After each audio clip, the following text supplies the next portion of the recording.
नमस्ते प्यारे मित्रों एवं मेरे प्यारे छात्र छात्राओं, आप सभी का एक बार पुनः अपने इस YouTube चैनल विदर्शी नॉलेज सेंटर में हार्दिक स्वागत है। पिछले दिनों हम लोगों ने पढ़ा था शब्द रूपों को और पढ़ा था हम लोगों ने श्लोकों को। आज के इस वीडियो में हम सभी सीखेंगे धातु रूपों को 5 लकारों में कैसे याद किया जाता है और कैसे उनको समझते हुए याद करना है और धातु रूपों को लिखना है। तो प्यारे मित्रों, आप सभी से निवेदन है कि पूरा वीडियो अवश्य देखेंगे यदि सीखना चाहते हैं। ठीक है, तो आरंभ करते हैं। प्यारे मित्रों एवं मेरे प्यारे छात्र छात्राओं, संस्कृत में लकार 10 होते हैं। लट, लिट, लुट, लिट, लेट, लोट, लंग, लिंग, लुंग, लिंग। इन 10 प्रत्ययों के प्रारंभ में ल है, इसलिए इन्हें लकार कहते हैं। क्रियापद बनाने के लिए इनका प्रयोग करते हैं। इनमें से 8वें लकार के 2 भेद हैं, विधिलिंग और आश्रयलिंग। 5वें लकार लेट का प्रयोग सामान्य रूप से नहीं किया जाता, यह वेद में ही प्रयोग किया जाता है। प्रारंभ में जिन लकारों को पढ़ाया जाता है वे हैं लट, लोट, लंग, लिंग का पहला विधिलिंग और लिट लकार। प्यारे छात्र छात्राओं, धातु के योग में आने वाले लकार लट, लिट आदि के स्थान पर 18 तिंग प्रत्ययों में से कई प्रत्यय आदेश होते हैं। वैसे आपको मैंने पहले ही बताए हैं, एक सुबंत प्रत्यय होते हैं, एक तिङंत प्रत्यय होते हैं, एक कृदंत प्रत्यय होते हैं। तो तिङंत प्रत्ययों से ही क्रियापदों का निर्माण होता है, जो कि 2 तरह के पाए जाते हैं, एक प्रश्मैपदी, दूसरा आत्मनेपदी। लह प्रश्मैपदम तांगानावात्मनेपदम। मित्रों एवं प्यारे छात्र छात्राओं, प्रश्मैपदी जो क्रियापद बनती हैं उनके जो प्रत्यय हैं वो है तिप्तस, झी, सिप्तस, थ, मिप, मस।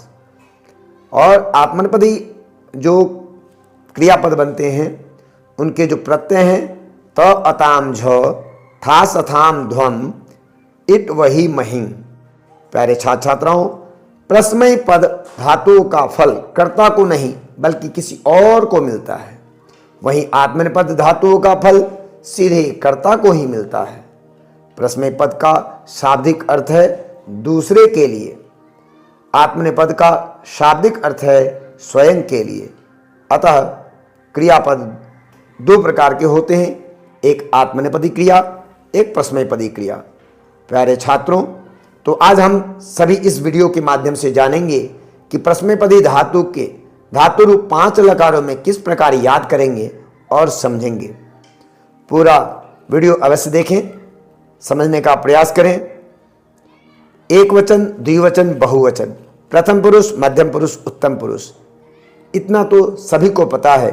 स्त्रीलिंग, पुल्लिंग और नपुंसकलिंग, इतना सबको पता है और सबको पता भी होना चाहिए। तो आइए जानते हैं प्रथम पुरुष। प्रथम पुरुष जिसके बारे में बात की जाए उसे प्रथम पुरुष कहते हैं। मध्यम पुरुष व्यक्तियों के द्वारा बातचीत करते समय जो सुनने वाला हो वह मध्यम पुरुष। उत्तम पुरुष व्यक्तियों के द्वारा बातचीत करते समय जो कहने वाला हो वह उत्तम पुरुष होगा। निस्संदेह एक वचन, द्विवचन, बहुवचन के प्रथम पुरुष के जो कर्ता होते हैं उन्हें भी हमें अवश्य जानना होगा। सह, तौ, ते, यह प्रायः प्रयोग में आते हैं। सा, ते, ताह, तत, ते, तानि, पुल्लिंग, स्त्रीलिंग, नपुंसकलिंग में। मध्यम पुरुष में त्वम, युवाम, यूयम। उत्तम पुरुष में अहम, अवाम, वयम। प्यारे छात्राओं, मैंने आपकी सुविधा के लिए मैंने यहाँ लिख रखा है सह, तौ, ते, सा, ते, ता, तत्, ते, तानि, एषः, एतौ, एते, एषा, एते, एताः, एतत्, एते, एतानि, रामः, रामौ, रामाः, लता, लते, लताः, फलं, फले, फलानि। पुल्लिंग, स्त्रीलिंग, नपुंसकलिंग में मैंने आपको बताए और अस्मद और युष्मद उभय लिंग में प्रयोग होते हैं। अतः हमें इनका अभ्यास लयबद्ध तरीके से अवश्य करना चाहिए जिससे कि ये कंठस्थ हो जाए। प्यारे मित्रों, आपको बता दें, कर्ता जान गए तो कर्ता के अनुसार क्रियापद हमें अवश्य याद होना चाहिए। पठति पठत पठन्ति, पठसि पठथ पठथ, पठामि पठाव पठाम, पठति पठत पठन्ति, पठसि पठत पठथ, पठामि पठाव पठाम, अपठत अपठताम अपठन्, अपठ अपठतम अपठत, अपठम अपठाव अपठाम। तो कर्ता के साथ इनका उचित प्रयोग हमें अवश्य करना चाहिए। और इस प्रकार से लट लकार आपने देखा, लंग लकार देखा, अब देख रहे हैं लिट लकार। स्यति स्यतः स्यन्ति, स्यसि स्यथः स्यथ, स्यामि स्यावः स्याम, सः पठिष्यति तौ पठिष्यतः ते पठिष्यन्ति, त्वं पठिष्यसि युवां पठिष्यथ यूयं पठिष्यथ, अहं पठिष्यामि अवां पठिष्यावः वयं पठिष्यामः। इस प्रकार से वाक्यों का निर्माण कर्ता और क्रिया का उचित प्रयोग करते हुए हमें करने आना चाहिए। और हम इस वीडियो के माध्यम से सीखेंगे और विशेष जानेंगे। आइए लोट लकार को जानते हैं। तू ताम अंतु अतम त, आनी आव आम, तू ताम अंतु अतम त, आनी आव आम, सह पठतु तौ पठताम ते पठन्तु, त्वं पठत युवां पठतं यूयं पठत, अहम पठामि आवां पठाव वयं पठाम। इस प्रकार से आप धातुओं के साथ प्रत्ययों का प्रयोग करके वाक्य का निर्माण कर सकते हैं। वर्तमान काल में लट लकार का प्रयोग होता है, अनद्यतने लंग भूतकाल में लंग लकार का प्रयोग होता है, साथ ही साथ लिट लकार का प्रयोग भविष्यत काल का प्रयोग लिट लकार में होता है। भविष्यत काल के लिए लिट लकार का प्रयोग होता है, जहाँ हम लोगों ने स्यति स्यतः स्यन्ति, स्यसि स्यथः स्यथ, स्यामि स्यावः स्याम धातु के साथ लगाना सीखा था। आज्ञा अर्थ है लोट। आज्ञा के अर्थ में आदेश काल में लोट लकार का प्रयोग किया जाता है, जो अभी हमने सीखा। और इन्हीं कर्ताओं के साथ हमें लगाने को प्राप्त होता है पाठ्यपुस्तकों में। अतः हमें कर्ता को तो याद रखना ही है, साथ ही साथ इन लकारों को भी याद रखना है। लकारों के अध्ययन फलस्वरूप आप वाक्यों का समुचित प्रयोग कर पाएंगे। निसंदेह चाहिए अर्थ में विधिलिंग का प्रयोग होता है।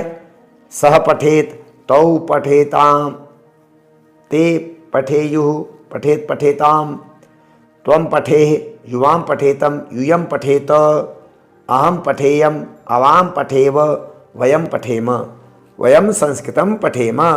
हम सबको संस्कृत पढ़ना चाहिए। वयं संस्कृतं पठेम, वयं संस्कृतं गीतं गायाम। आपने देखा होगा आगच्छ गायाम। ठीक है, तो वर्तमान काल में लट लकार का प्रयोग होता है।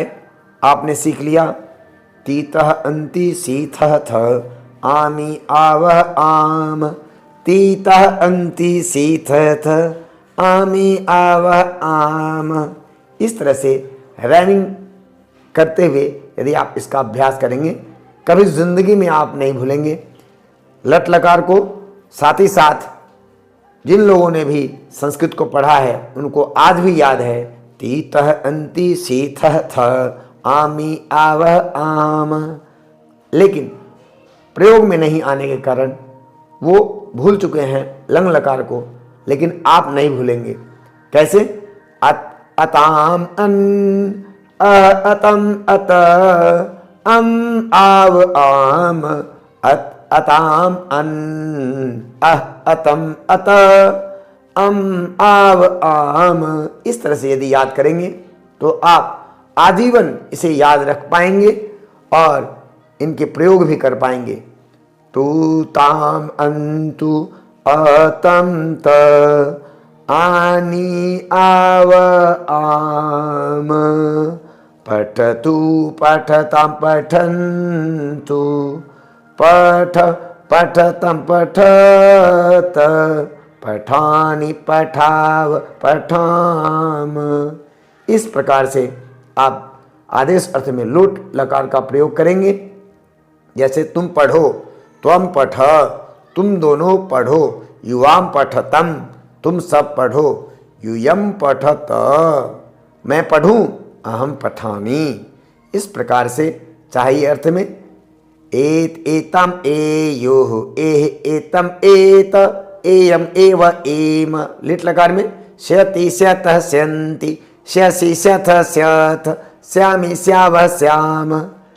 प्यारे मित्रों एवं मेरे प्यारे छात्र छात्राओं, आपको यह वीडियो कैसी लगी हमें कमेंट करके कमेंट बॉक्स में अवश्य बताएंगे, जिससे कि हमारा उत्साहवर्धन हो और आपका भी कल्याण हो।